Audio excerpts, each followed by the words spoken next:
Happy Sunday, everybody. Today on the Clean Hits podcast, we got a special episode.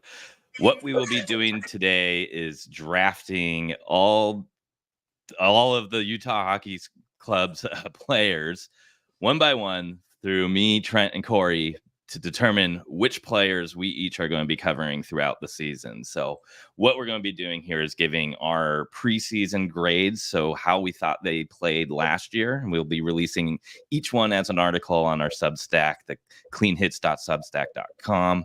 Then around January, we're going to be giving them that mid-year grade. And then at the end of the season, we'll be doing our final grade. So each one of us are going to be selecting which players we really are wanting to cover. We may be stealing some of those from each other. You can kind of root for seeing who's going to be covering your favorite players by joining this. And it's going to be a lot of fun to just find a fun way to determine our writing assignments throughout the season. So this is the most enjoyable way to give ourselves homework, I believe.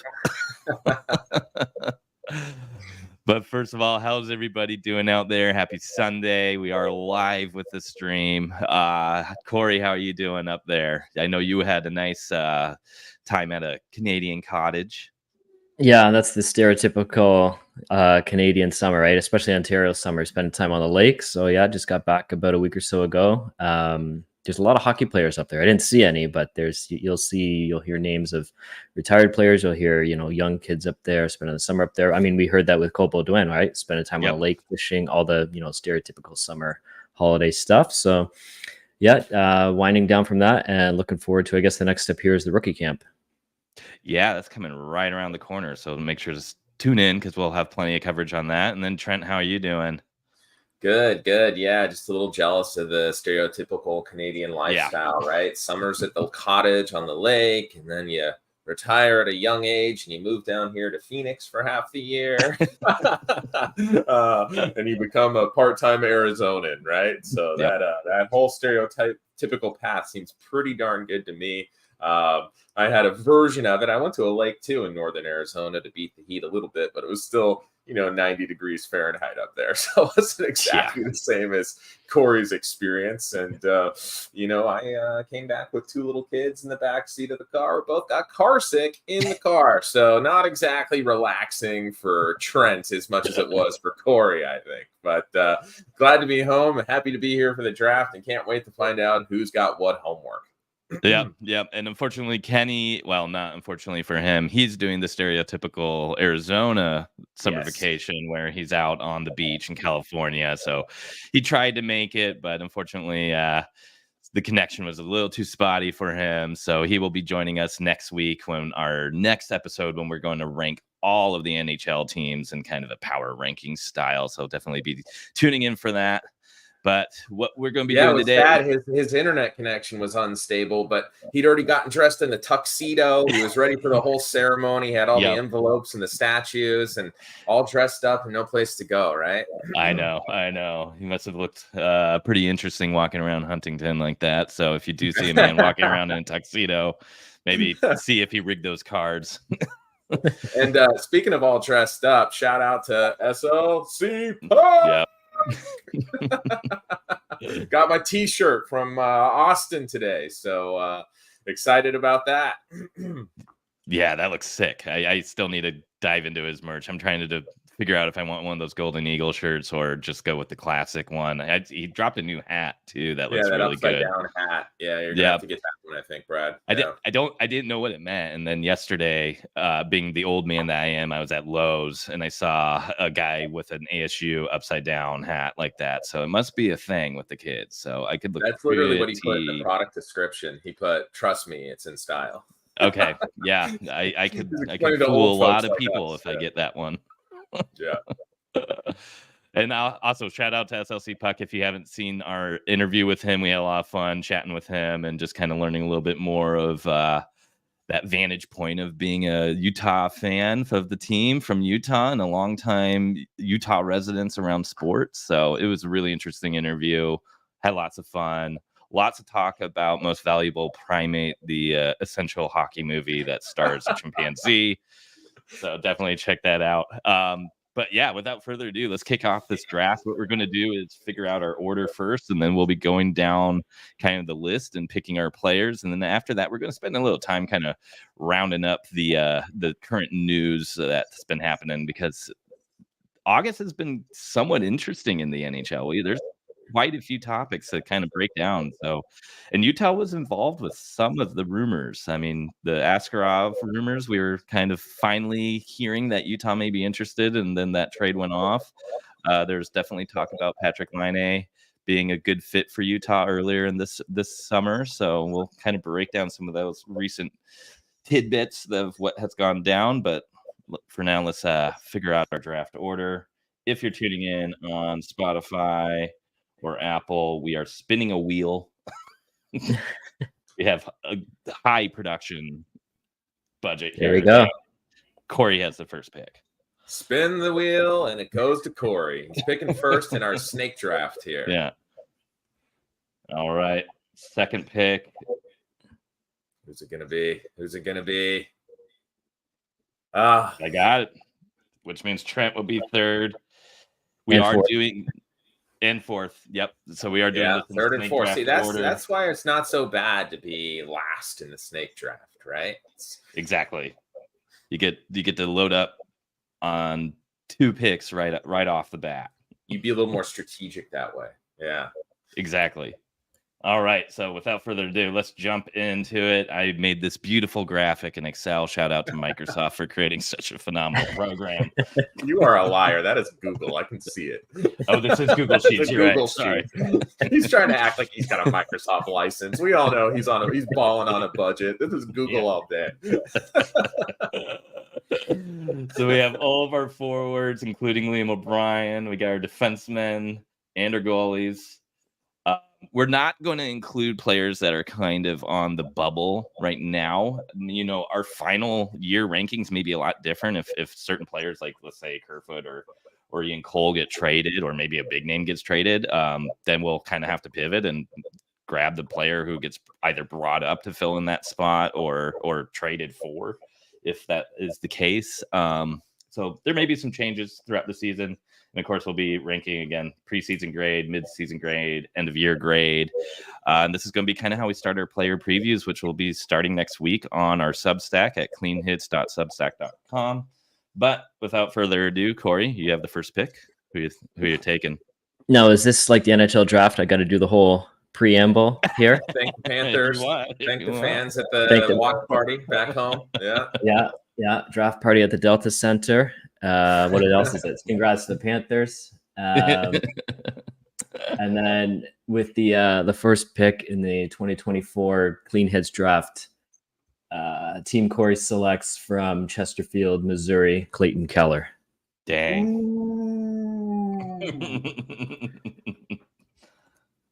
All right. I am going to march up to the stage now. Want to thank the fans at the Delta Center as well, of course, for Panthers, the Ice Cats, for having a phenomenal season. Yeah. And if I remember correctly, offhand,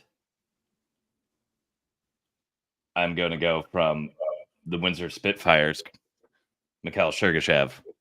Yep. That's it. Building from the blue line out. This is a smart man. He's not getting blinded by the razzle dazzle of the skill forwards. He's building from the blue line out. Defense wins championships, right, Brad? Yeah. Exactly. I think he's one of the most intriguing players. He's always been one of my favorites. I really, really was infatuated with him in that 2016 draft year. He was definitely a riser that year, I remember. And that was a group of really it kind of reminded me of this year's draft class, where there's this group of defensemen that nobody was really able to rank well. He was, I think near the end of the season, it was becoming my favorite. So I'm excited to write about it. Also, shout out, he liked our Instagram post with the goat. That bizarre picture. Goat post that Kenny He did. saw our goat post. That thing was haunting my nightmares. I know. But Sergachev liked it, which doesn't surprise me because, like you said, that 2016 draft class, so similar to the 24 class with all those star defensemen in it. And, Sergachev, just the Russian assassin. I think he's been taking them out one by one. Like, if there was any doubt, he's climbing towards the top. Like, Oakland, gone. Chikrin, Yep. gone. No question. Ulevi, gone. Like, obviously, Sergachev is gunning for that top spot. So yeah, good McAvoy to probably see still that we've has got- it. What's that? McAvoy probably is still holding the top defense spot from that draft class, but Sergachev is patient. yeah, You know, and this is Sergachev a has long never game. he's never really gotten to play top pairing minutes, top power play time, so it should be interesting. Maybe this is the year it shifts, right? So Yep. good pick by you is what I'm trying to say. Now for Team Trent, I'm actually going to bring up. I hope you guys have about 10 or 15 minutes for this selection because I'm bringing up Celine Dion, Montreal Canadiens style to make the pick. So just hang on because this is going to take a while. No, I'm just kidding about that. So for me, Keystone State. I'm the prospect guy. I'm picking Logan Cooley, the youngster, the long game for me.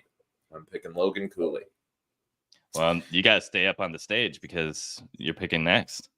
That's it. Yeah. So for me, I think if I'm picking Cooley, who better to pick with my second pick than his partner in crime, his running mate, Dylan Guenther. Dang. Yeah. I think we all had him with that fourth pick.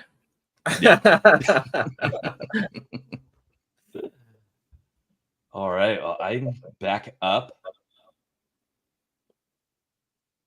We are also trying to spread out the love a little bit. So we are capping ourselves at 2 defensemen each. So I don't know if I want to load up on the defense all the way. You know what? I'm going to pivot a little bit, and I'm going to take Schmaltz. Whoa. Yeah. Did not see that coming. Yeah.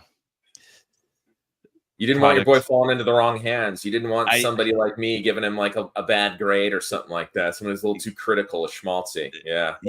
Yeah. I want to take a deep dive. I don't think I've ever really explored the player all that much. And he's been on the team for a while.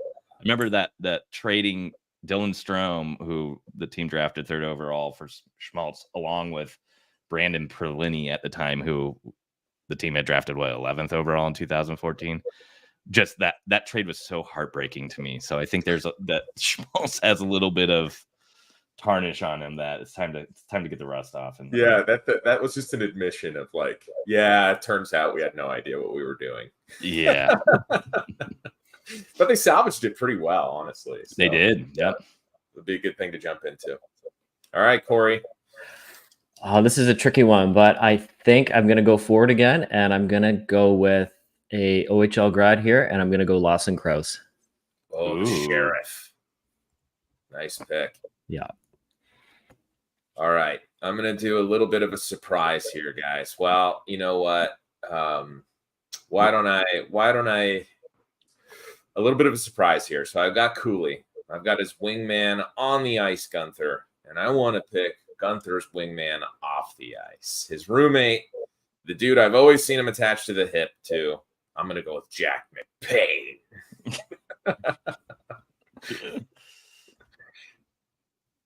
Awesome. All right. And then we're running low on forward spots. So I think with my next pick. Well, wait, Corey didn't get 2 on that last turnaround. So I think we're turned it into a linear draft. Yeah. Okay. I wouldn't have taken McBain anyway. Oh, I got confused. He wasn't going to pick McBain anyway. No, you keep McBain. I need 2 more forwards, 2D, and potentially a goalie. There's so many players that are kind of all on equal level here. But I'm going to go D here because I'm curious to see what happens this player this year with the addition of Sergachev. So I'm curious to see what happens with Sean Dursey this year. So I'm going to take him. Cool. Bit of a different role for him this year. Okay. Do I know now? I don't even know where we're at with the order. I think I was supposed to go before you picked McBain. I've got 3. You've only got 2, Brad. So you pick one. Okay. We'll figure this out at some point here, guys. You know, I got to highlight him in the top players that were 25 years old or younger. And I had a lot of fun writing about this whiz kid. I'm going to go with Spaghetti Michelli. The Finnish fettuccine. Yeah. Pizzeria Michelli. I love it. All right, you're up, Trent. All right. I just figured I'd take a sip of coffee and just wait to see if someone said my name this time. All right. I'm going to go with I'm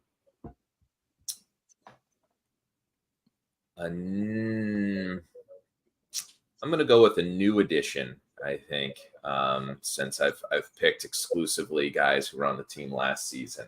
I'm going to go with John Marino.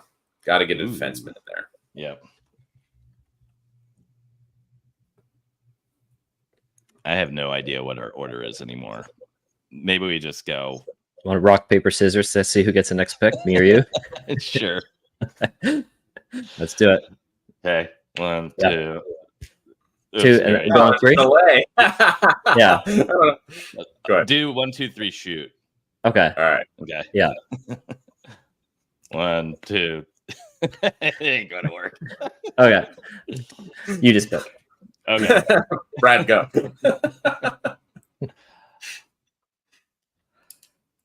I am going to throw a curveball, and I'm going to take Vegemalka. Whoa. Yeah. I there's a lot of praise for Ingram, and Veggie's had some ups and downs, so I want to try my best to give him a fair grade. Yeah, and like he was kind of the Ingram the year before for us. Exactly. He was kind of the big story, the surprise goalie who kind of helped keep us many nights from being too embarrassingly bad. And then Ingram kind of came in and stole that thunder. So it who knows what's going to happen this season? Who knows? All right, Corey. So you're up. Okay. I'm going to take someone who, Sergachev's going to have a big year. Keller's going to have a big year, but I'm going to take a player who could be in the running for MVP of this team, and I'm going to take Connor Ingram. Trent, you successfully don't need to write about a goalie. Good. Yeah. I knew that was. Yeah, that was in the I was cards. just going to do the shrug emoji for the article anyway. Like, I know. It's goalies. Who knows, man? Spin the wheel. All right, you're up again, Trent. All right. Well, listen. We'll just kind of do this linear instead of true snake at this point. Yeah. If both goalies are off the board, I think it's only fair that I take another kind of mystery box in terms of what to write about. And it kills me to do this because I'd really like another mystery box player here. But I'm going to go with spicy tuna himself, Liam O'Brien. Wow. All right. You need character guys, right? I need character guys in the mix. So he just landed in Utah. I don't know if you saw that video where they sushi tuna sushi right when he got off the plane. I think I'm up again. Yep. All right. I am going to go with Barrett Hayden. That was who I was going to pick. Yeah, that was what I was looking at next there too. So he's not going to make it to your next pick, Brad. Yeah. Okay. I'm going to go Hayden. Okay. I think I got to go with Nick Bukestad. Nice. Who has been a phenomenal pickup for this franchise for several seasons now. Holy cow. Like shades of the Verbata time when he seemingly was only good on the Coyotes. Yeah, and a great dude too, man. If you've ever had the chance to meet him, they don't get better than that guy. He is such a nice guy. All right, am I up? I'm up, right? Yeah. All right. So I'm gonna go with another mixed bag player, kind of like Vemelka, who has had some up and down in his career, and it's going to be hard to predict what might be in store for this player. I'm going to go with Juuso Välimäki. Nice. I like that one. Utah Yeti's got a great comment in the chat. Liam O'Brien made a splash when he landed first in Utah. Team signed him, and he's done a lot for Utah hockey. Roster-wise, I don't see how he fits in long-term, but does Utah start him opening night? If so, at the expense of who? Well, this Yeah. is my player. This is my player, so I think I get to answer the question. Sure. I think at the expense of nobody, honestly, Utah Yeti. I think that you don't want somebody like Josh Doan sitting out most games. And I think that Liam O'Brien is going to be a healthy scratch more often than not. So I think as a 13th forward, he's kind of ideal. In the NHL, a lot of times you want your 13th forward to be that really high character player who pushes the pace in practice, who always keeps the right attitude, who leads by example in the way that he doesn't let the highs and lows get him two up or two down. He's a player that the team is rooting for when he does get into the lineup because they've seen how hard he works and what a glue guy he is despite being a healthy scratch regularly. So he's really good for the vibes. And then when he does get into games, you know that he's going to bring maximum effort and play very mistake-free hockey. I think Liam O'Brien doesn't get enough credit for that. There's a reason why his coach, Andre Tourigny, has loved him since he was a junior player. You get 10 out of 10 effort from this player. You get mistake-free hockey. You get a great attitude, good character, and not a lot of scoring or on-ice results in terms of his actual play at this level. But I think he's kind of the ideal 13th forward, and I think that's why they were unafraid to give him term. They gave him that long contract because I think in their mind, he's not going to get in anyone's way because they don't want anyone but him in that 13th spot. And he really kind of got under control the second half of last season, right? I mean, someone showed us those stats of he was taking some infractions and those kind of penalties in the first half of last year. And then I think he was scratched for a good stretch of games and then seemed to sink in. And then for those, the last 30 something games, I don't think he took any penalty minutes that weren't fights. So it's one thing when he's taking fights and roughing and that sort of thing, but when he's taking hooking and tripping and slashing, it's a different animal. Yeah, he needs to keep away from those minor infractions for sure. Majors only for him, please. Yes. Now, did he lead the league in penalty minutes? I think no, wait. I'm going to look. He was right up there. I do think there was someone else, but he's definitely the top 5, if not top 3, but I could be wrong. He could have been the top 1. Yeah, and he's a willing fight. He'll fight anybody.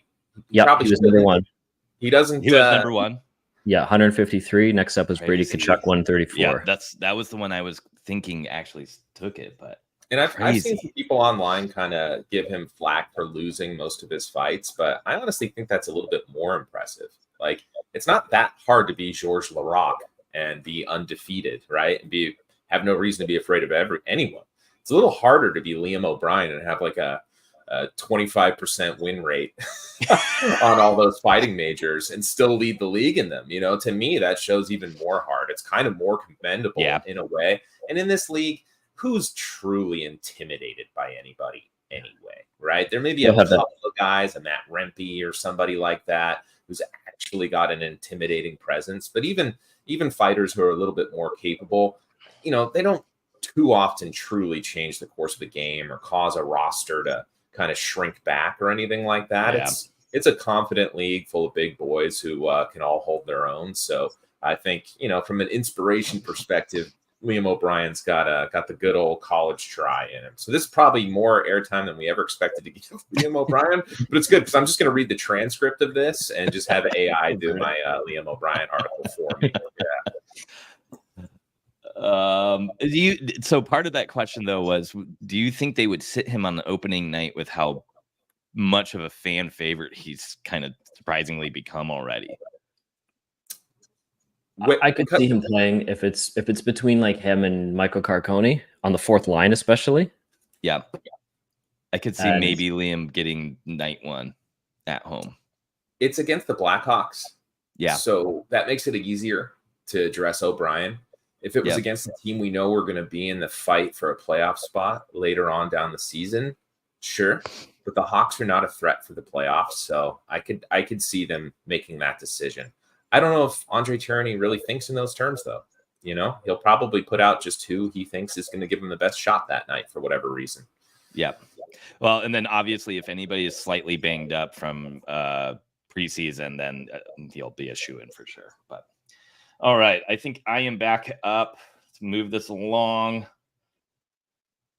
I'm going to fill out my defense, and I'm going to go for a player who had a nice season at times last year, and there's still some question marks to be had this year, but I'm going to grab Michael Kesselring, who we obtained through trading Bukestad to Edmonton, only to have Bukestad come back to the team the next offseason. So that's called a BOGO, folks. Buy one, get one free. The Bugie BOGO. Yeah. I think it's Trent next. Is it me? Yeah, because how many slots you got open? I got 2 slots left. I'll go. Okay. I'll go with Stenland.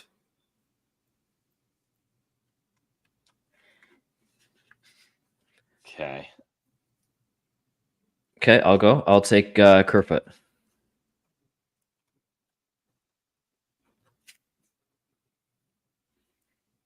So wait, let me count these. it is our homework assignments. Trent has 1, 2, 3, 4, 5, 6, 7. Corey has 1, 2, 3, 4, 6. I just need one more D. Then you better take Cole. Yeah, so it's you and me for these next 2. So I guess I'm a Carcone, and then you're Cole.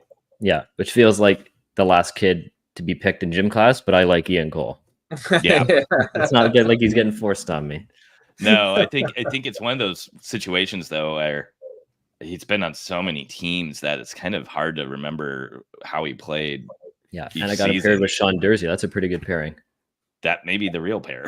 Yeah.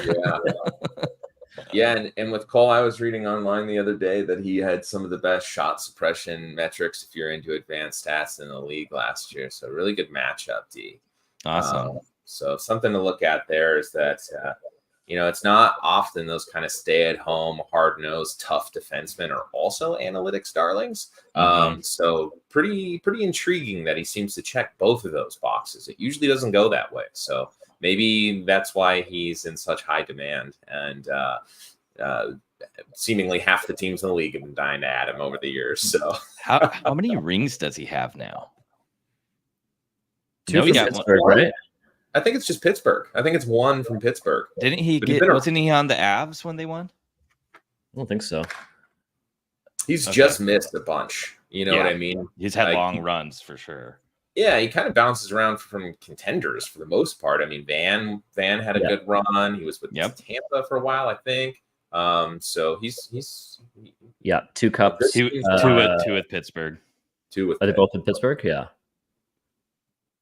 Yeah. So maybe a good sign for Utah. Yeah, he knows how to pick a team. So. Yeah. Yeah, he just missed it with Colorado.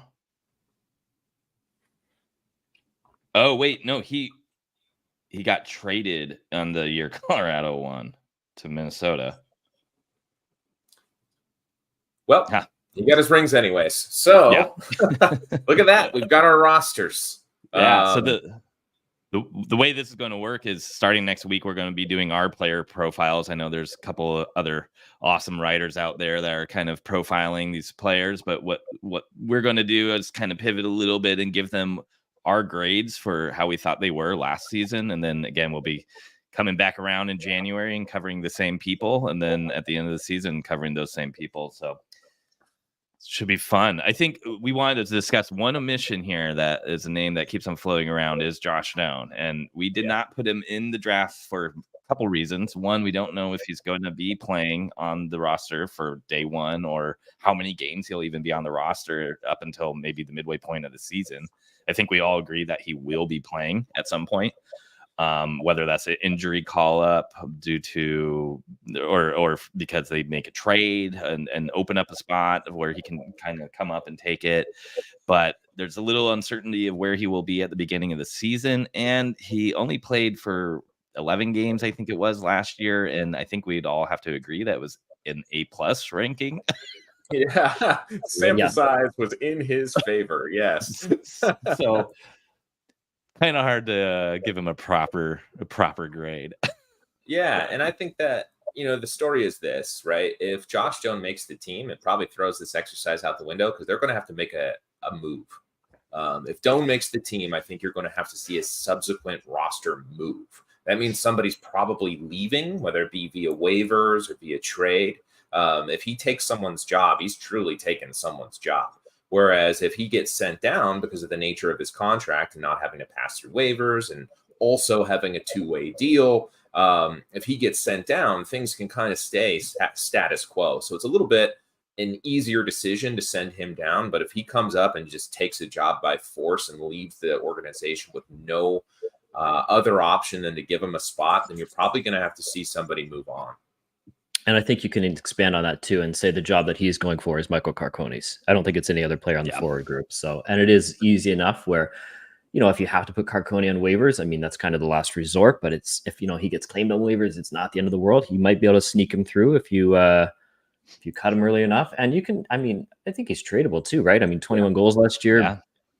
I don't know if he's at or very close to the league minimum. So yeah, I think you could find a lot of buyers, even if you get a mid-round pick coming back. Yep. Yeah, I think cap-strapped teams would love an opportunity to grab that guy, even via trade, right? 21 goals and a league minimum contract or thereabouts is pretty appealing to a lot of teams who've got themselves in a cap crunch, I think.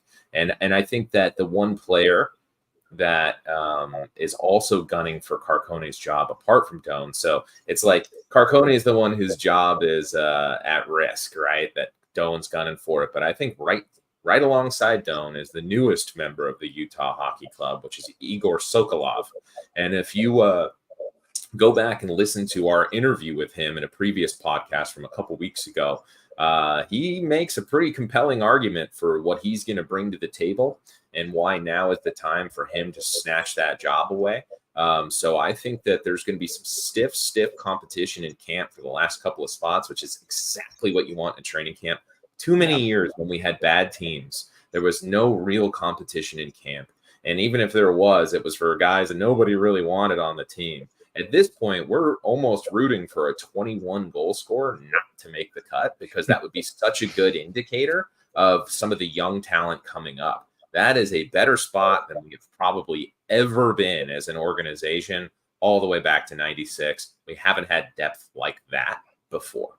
I feel like there was a Coyotes team 3-4 years ago that didn't even have a 20 goal score. I think like OEL led the team with high teens in goals, and now we're what 5 or 6 20 goal guys last year, and now we can potentially just push one out the door because we don't have space for them. Yeah, I completely agree that it was.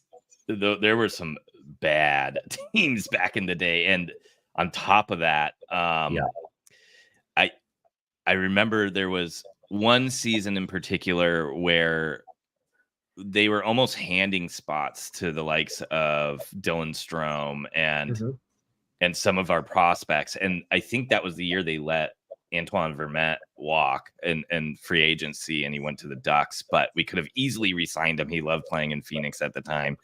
And it would have totally bolstered the center depth. But instead, we essentially left the top 6, top 9 center spot open to a prospect. It didn't work out for that prospect. No. And it became this issue of kind of wrecking this kid's confidence and then not having any placeholders or players to kind of put in because we didn't have any depth. And it just was kind of a situation where things really started to spiral out of control. And a lot of that was based on budget. Right. Yeah. And the fact that they had no money to spend and they were reliant on entry-level contracts. They weren't a destination where veteran players were going to take a discount to play because there was so much dysfunction. And they did rush a lot of players like Strome. And unfortunately, there's a long history of rushing players before they're ready with this organization. They put Mikhail Bodker and Viktor Tikhonov right onto the team straight from the draft before either was ready. Simply because there was nobody else to fill those spots. They just didn't have a roster assembled before camp came around. So they put 2 young kids fresh out of the draft right into the NHL way before they were ready. And neither player ended up having the NHL career that anybody expected because they dealt with so many confidence issues from having so many struggles so early in their career on losing teams where their role was too big and they got exposed as not being ready, and they just kept getting thrown to the wolves night after night. It's a terrible result for such a valuable pick. I mean, Mikkel Boedker was a top 10 pick for crying out loud, fresh off an amazing rookie season and a Memorial Cup with the Kitchener Rangers. He was this A-plus blue chip prospect, and they really did him no favors. Who knows what might have been for Mikkel Boedker if he had had proper development, which is something that all Utah fans should be looking forward to, because now we have the scouting team, we have the future-minded executive team and Bill Armstrong, and we have that player development team. And they've been adding NHL players like Sergachev and Marino and Cole and Stenlund so that we don't have to see this same thing happen over and over again. And we don't have to see Tija Ginla thrown to the Wolves and Cole Baudouin thrown to the Wolves. They have time to develop properly, which is exactly what we want to see. And things are really pointed in the right direction. And Utah fans just hopping on the bandwagon now are really fortunate to do so, because I think everything is finally pointed in the right direction. And we have the right people at the helm and the right circumstances to see this really take off like it's never done before. It's nice to have some hope coming out of training camp. Remember, just a couple years ago, our hope was Justin Hodgman, right? And now we actually have some talented young players. So, and I was looking here. So it was the 2018-19 Coyotes, no 20 goal scorers on the team. There's 2 guys with 19, and there was 1 guy with 16. Can you guess who they are, those 3 players? 19. So Go ahead, Brad. OEL would be one, right? No, Yeah, OEL had 14 that year. Oh, There might have been wow. another year with no 20 goal scorers, but this was just one I found quickly. So yeah, 2 forwards with 19, and then another forward with 16.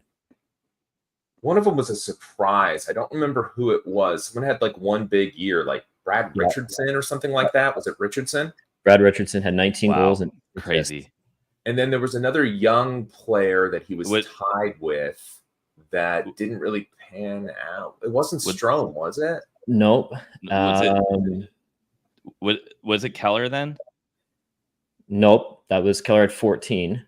There was a bunch of guys in the teens. Keller had 14, Oil had 14, Richard Panik had 14, Derek Duclair had 15. Oh no, Duclair would have been traded. Duclair would have been gone. Yeah, Duclair was gone. Man, one is the other guy with 19. No, Stepan had 15. The guy with 16 is a former Blackhawk, and the guy with 19 is a former Montreal Canadian. Oh, it was Galchenyuk. I was there at the game when he scored it. It was like the second to last game of the season against Winnipeg. I was there. Yeah, he had 19, and then the guy with 16 is Vinny Hinostroza. Yeah, still playing in the AHL. Still a good player down there. Yeah, but yeah, what a sad state of affairs this was. Yep. Yeah, that was kind of after they botched up the first rebuild. 2019, did we at least get a high pick that year? I don't remember who it was. We drafted would have been Barrett Hayton, wasn't it? Okay. No, Hayton's 18. So Soderstrom. Okay. So we almost made the playoffs that year. With this team? Wow. So what we had to show for a brutal season was 0-20 goal scorers, and Brad Richardson, of all people, leading the way on offense is Victor Soderstrom, who's very likely to have played his last game for this organization already and probably will not have much of an NHL career. So that's the consolation prize. Yeah. Things have changed. Now, we struggled last season. It was still a fun year, up and down. We had, 5 or 6 20-goal scorers, and we get Tija Ginla out of the deal. So not bad. Awesome. Well, I think we end up going a little bit long, kind of talking about the roster and having fun with doing the draft. So we're going to kind of pivot and do our news segment later this week when we do those NHL power rankings for all the teams. So make sure to keep your eyes peeled. Got a lot of fun content coming out. And again, we'll start releasing our version of player profiles and player rankings and grades starting this week. I think we may have another prospect Halinka piece coming out as well, and a little bit more piece. Yeah, so you can start talking about or start jotting down your 2025 draft list already, and then I think Corey's got another piece on kind of the different ways players kind of develop and reach the NHL too. So he's going to be focusing on those European leagues. So again, tons of content coming out. We'll be hopefully putting out about 3 player profiles a week. Make sure you are subscribed to our Substack at cleanhits.substack.com. Give us a follow on YouTube, Spotify, Apple, wherever you prefer to listen to your podcasts, and make sure you're following us and engaging with us on both our Instagram and Twitter accounts. This is the Clean Hits crew. Shout out to all the Utah Hockey Club fans, all the other Utah Hockey Club bloggers and podcasters. It's been a fun community to watch develop over the summer, and it kind of feels like the dog days are ending, guys. That's it. The dog days are over. All right. Anything else you guys want to say before we head out and have a Sunday fun day? Nope. All right. Like, cheers. Comment. See ya. Yep. Yeah. Talk to you later. Bye, everybody. We